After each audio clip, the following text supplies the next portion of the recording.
I'm motivated by fear.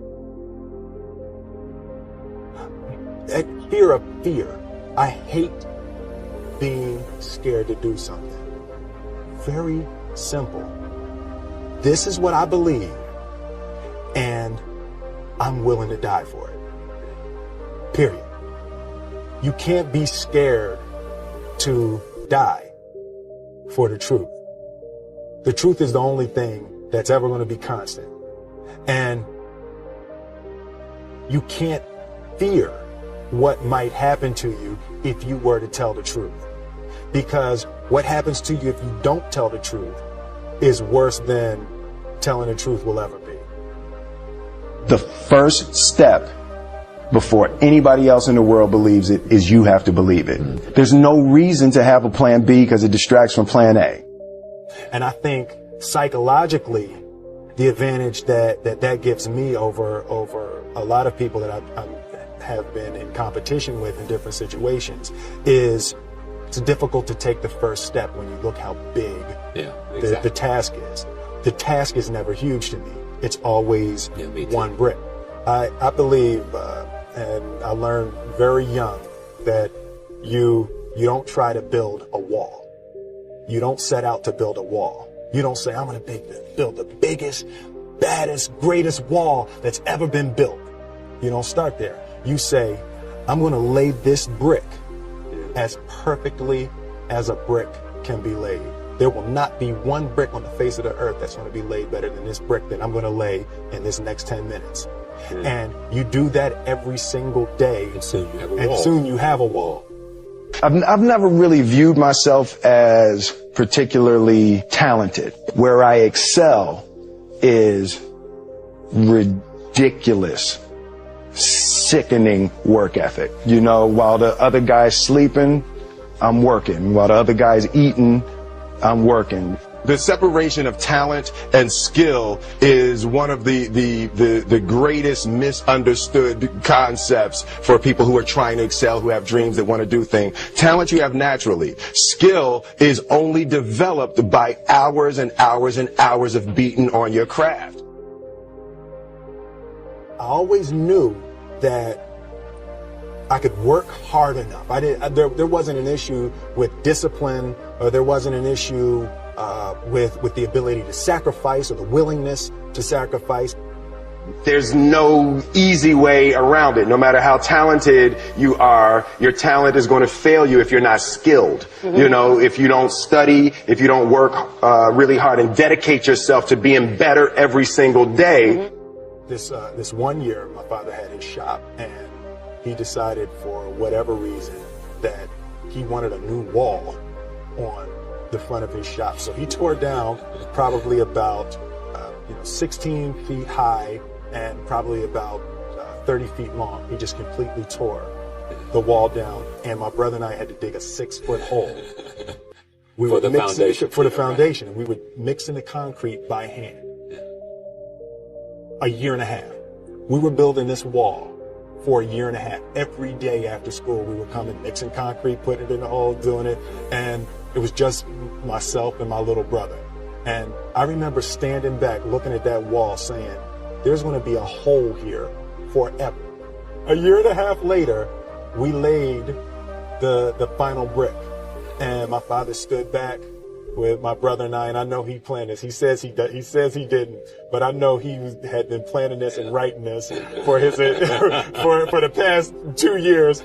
But we stood back, we looked at the wall, and he looked at me and my brother and said, "Don't y'all never tell me that you can't do something," and walked into the shop. As a child, my parents always told me you could be whatever you want to be. You could do whatever you want to do. And you know, that office, that position, the highest office on the face of the earth, it was something I heard my parents saying it, but I didn't totally believe it. Yet I went out in the world and I carried myself and I held my head high and I stood there and I looked people in their eyes and I talked to people as if I was deserving of everything that this planet has to offer. I really want to say to children out there and to people who are watching, Confucius said one time, he who says he can and he who says he can't are both usually right.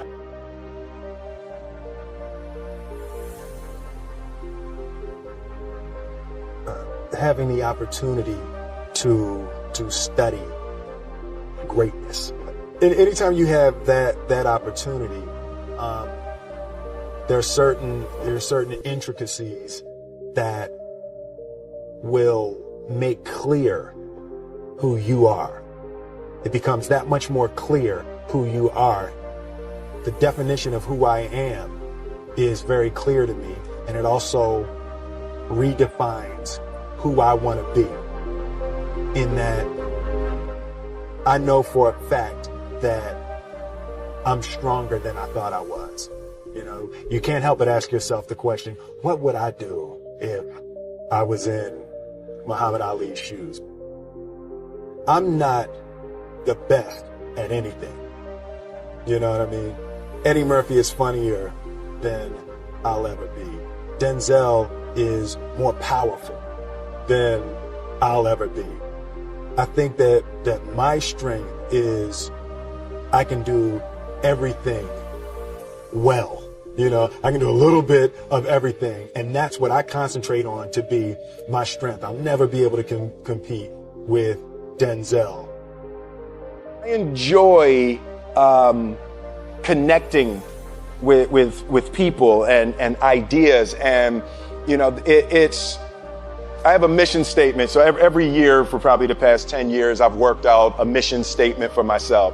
And for the last few years, the mission statement has stayed the same, and it's been improve lives, right? So when I go into something, I'm looking for how the quality of this piece could potentially improve lives. But it's all along the way. It's when you make the movie and how you're interacting with people in the process. And, you know, the concept of improving lives runs through the center of everything I do. And then I realized that the way to improve lives is to continually improve yourself, right? So with that, every morning when I get out of the bed, you know, I haven't fixed everything in the world yet, so there's always something to do. I want my life, I want my work, my family, I want it to mean something. If you are not making someone else's life better, then you're wasting your time. You know, like your life will become better by making other lives better. A few months ago, I said that I believe that if I chose to, I could be the president of the United States. And I think as I've had a chance to intellectualize why I said that. Yeah. And I think that there's a certain delusional quality that all successful people have to have. You have to believe that something different than what has happened for the last 50 million years of history. You have to believe that something different can happen. The one thing that I truly tried to communicate in the interpretation of Ali is the complex simplicity of greatness. Yeah. And how greatness is not this wonderful, esoteric, elusive, God-like feature that only the special among us will ever taste. You know, it's something that truly exists in all of us. Loss is bound to joy. Like pain and suffering are bound to joy. The being able to survive something is actually a big part of being able to find that next wave of joy. You appreciate smaller things. I hated being scared, you know, like that I didn't want to even take the meeting. I just hated that being scared to do something. And I think what developed in my early days was the attitude that I started attacking things that I was scared of.